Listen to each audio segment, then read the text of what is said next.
So think of it this way, though, and this is a very common thing.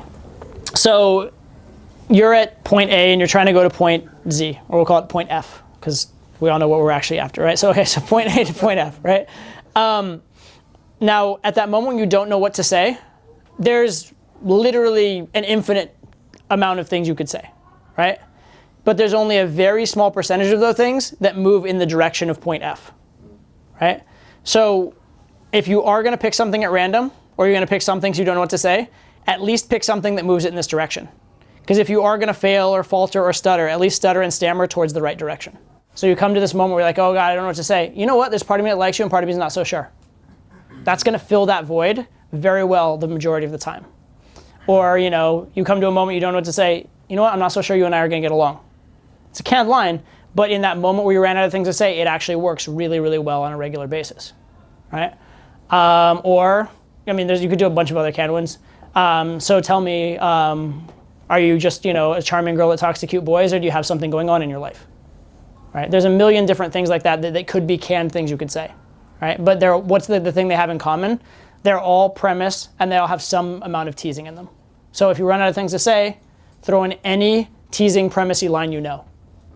You may as well, because if you're gonna throw in some random thing that looks like you're just trying to fill the void anyway, you may as well move it in the direction you want with it. Right? It's the same premise of why you open direct anyway. The purpose of a direct opener is, well, you have to say something. I may say something that, if it goes well, at least moves the conversation forward. So this is a document that I created on a London immersion a long time ago. Basically, somebody asked me that question, can we get a list of lines? And I said, let's make up one right now between us, as a group. All right, and so this is what we came up with. So these are lines that are basically up here, the top left is the most safe, and bottom right is the most sort of risque, naughty, dangerous lines. Okay, so start off with, and you can see how they're all push-pulls. These were just lines that show intent. This is before I even kind of established the word premise, before that label came up. But you seem interesting with a pause, so that the interesting is maybe positive, maybe negative. Next, you have the silliest, most adorable expressions, funniest expressions, whatever. You're trouble, right? And trouble is an inherent push. It's a great word because it's an inherent push-pull. Is trouble a good thing or a bad thing? Who knows? You're actually kind of cute, right? So as that a push-pull, it's because you weren't expecting them to be cute, and they're not completely cute. They're just kind of cute. So you've softened it to a push-pull. You can say, if you want to be you're actually kind of cute-ish, just to even make it even more. You're actually pretty okay. I didn't expect to like you at first. I like this one. Stop looking at me like that, right? It's showing you're reactive to them, which is a positive, but it's negative as in stop doing it.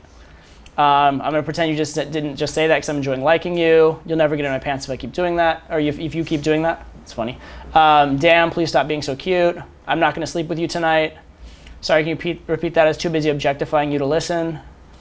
You would make a great wife, girlfriend, fuck buddy, whichever you want to choose if you weren't so X. Obviously, fuck buddy is more risque than wife, right? Oh, you'd make such a great wife or a great girlfriend. Actually, probably the least risky one is probably girlfriend.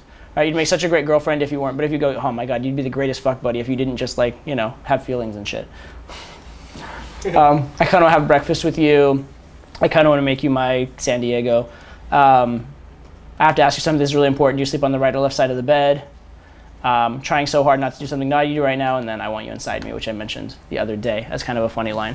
So those are some examples. So at any moment, you should be able to do a push-pull. Your actual set, we're going to be talking about baseline and plotline. Yeah. There should be enough baseline that it's kind of normal. It's not weird and cartoonish. It's crazy bad turn. Calibrated, right? Exactly. No I have this line and I gotta use it now. It's just calibrated to whatever she's saying. Exactly. It's take a star basketball player, right? They can take a point guard or whatever. They can dribble between their legs, behind their back, around the world, double clutch, all these different things, right?